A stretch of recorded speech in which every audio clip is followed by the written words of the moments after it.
Selain daripada yang muhkamat disebut, yakni selain daripada usul, yaitu furu', perkara-perkara yang ranting-ranting yang kecil. Yang ranting itu asalnya atau keluar daripada yang usul. Perkara yang usul. Nah, oleh itu berikutnya wa ukharu mutasyabihat. Dan ada ayat-ayat Al-Quran yang disebut mutasyabihat. Ada tasyabuh, ada iltibas. Maknanya tidak jelas maknanya. Atau ia mengandung ihtimalat, kemungkinan-kemungkinan.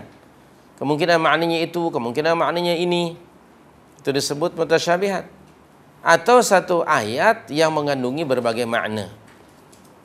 Okay. Berbagai makna, banyak maknanya. Sehingga tidak jelas, sehingga bagi kebanyakan orang. Maka apabila kita mendapati ada ayat-ayat mutasyabihat, ia mesti dirujukkan pada ayat-ayat muhkamat.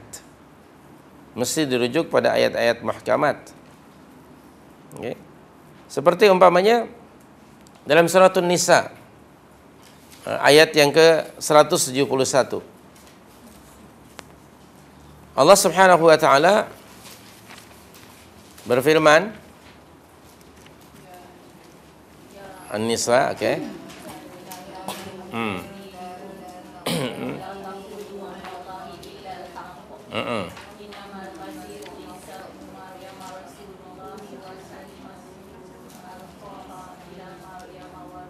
Aywa, itu kalimahnya innamal masih Isa bin Maryam Rasulullah wa kalimatuhu alqaha ila Maryam wa ruhum minhu. Okey. Wa ruhum minhu. Dan ruh daripada Allah Subhanahu wa taala. Siapa tentang Isa ini kan? Allah menjelaskan wa kalimatuhu alqaha, dan kalimatnya yang sampaikan kepada Maryam. Alqaha ila Maryam, yang disampaikannya kepada Maryam, dan dengan tiupan ruh darinya. Okay. Maka dia, yakni ayat wa kalimatuhu alqaha ila Maryam wa ruh minhu, dia mengandungi kemungkinan makna ayat itu ialah seperti mana yang Allah nyatakan dalam surah Az-Zukhruf, surah 43 ayat 59. Nah, ini boleh jadi wa kalimatuhu alqaha ila Maryam tadi wa ruhum minhu, boleh jadi dia mengandungi makna surah Az-Zukhruf ayat 59. Siapa dia itu? In huwa illa abdun an'amna alaihi wa ja'alnahu mathalan li bani Israel. Jadi itu yang dimaksudkan kalimah wa kalimatuhu alqaha ila Maryam wa ruh minhu, itu huwa abdun, yakni Isa. Itu makna tadi. Kemungkinan itu maknanya. Demikian juga dalam Ali Imran ayat 59. Ali Imran 59.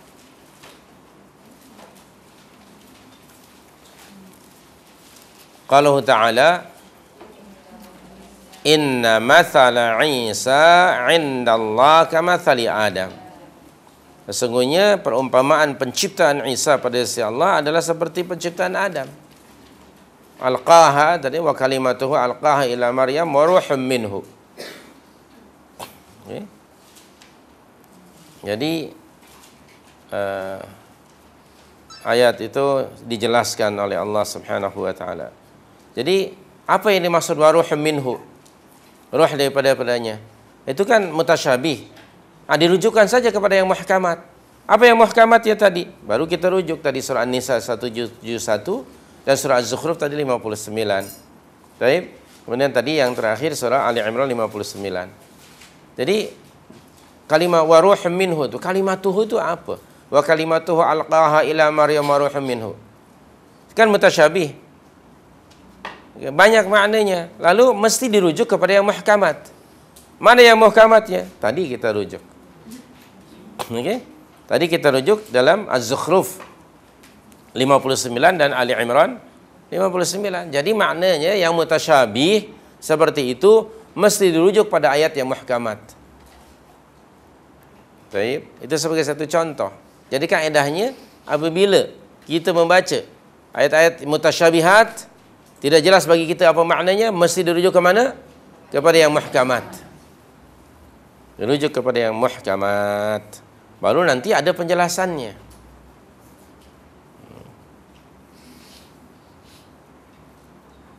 Baik. Yang mutasyabihat, okay, yang mutasyabihat, ada ayat-ayat lagi mutasyabihat terutama tentang Isa alaihissalam ini sebagai contoh saja. Tadi di dalam surat An-Nisa 171 Allah berfirman, wa kalimatuhu alqaha ila Maryam wa ruhum minhu. Itu mutasyabih, kita tidak tahu soal ruh itu, hanya Allah yang tahu. Ali Imran 55 umpamanya, Ali Imran 55. Ini merujuk kepada Nabi Isa. Allah berfirman, inni mutawaffika wa rafi'uka ilayya. Literally, sesungguhnya aku mewafatkan kamu dan mengangkat kamu. Mutawaffik maknanya mewafatkan kamu. Secara bahasanya lah. Wa rafi'uka, dan kami mengangkat kamu.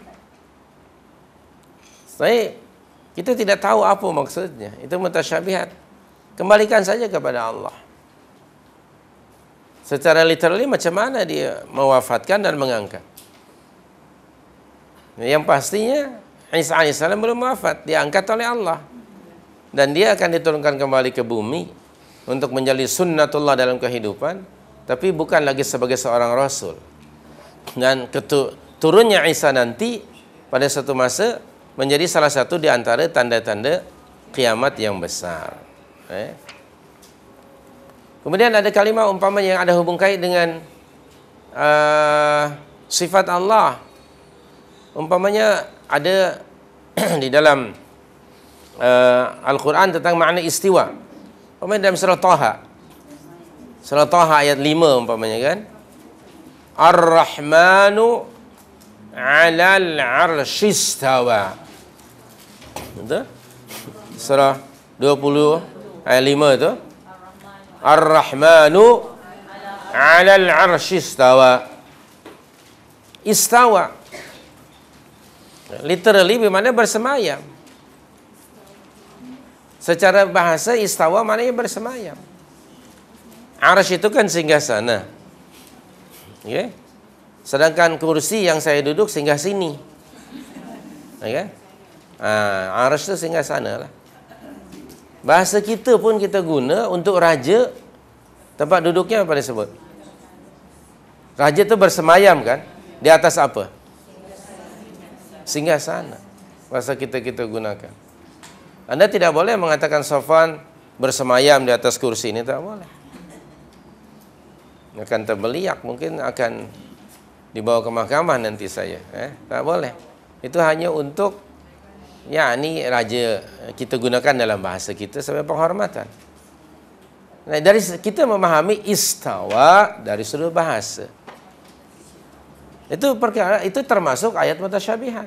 Kaif? Itu tidak diketahui. Imam Malik rahimahullah mengatakan, al-istiwa ma'rufun atau ma'lumun.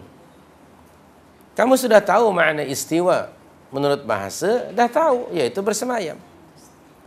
Wal kaifu majhulun. Bagaimana Allah beristiwa? Majhul.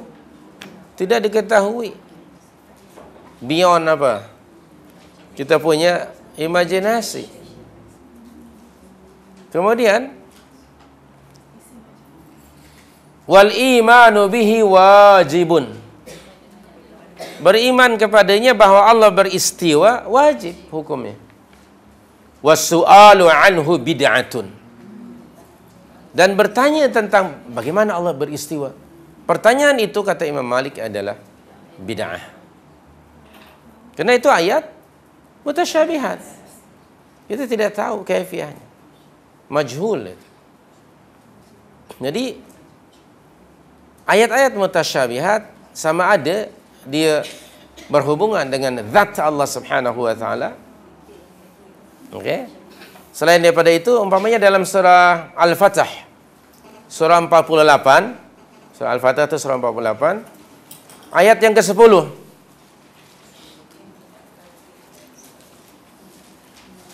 Ada firman Allah di tengah-tengah ayat, Bismillahirrahmanirrahim, Yadullah, ada tak? Yadullahi fawqa aydihim. Ada ayat tu? Terjemahan maknanya apa? Tangan Allah di atas tangan mereka. Baik. Itu antara contoh ayat mutasyabihat. Dia mengandungi berbagai makna. Oleh itu, ada yang menterjemahkan istawa bermakna istaula. Okey, maknanya menguasai.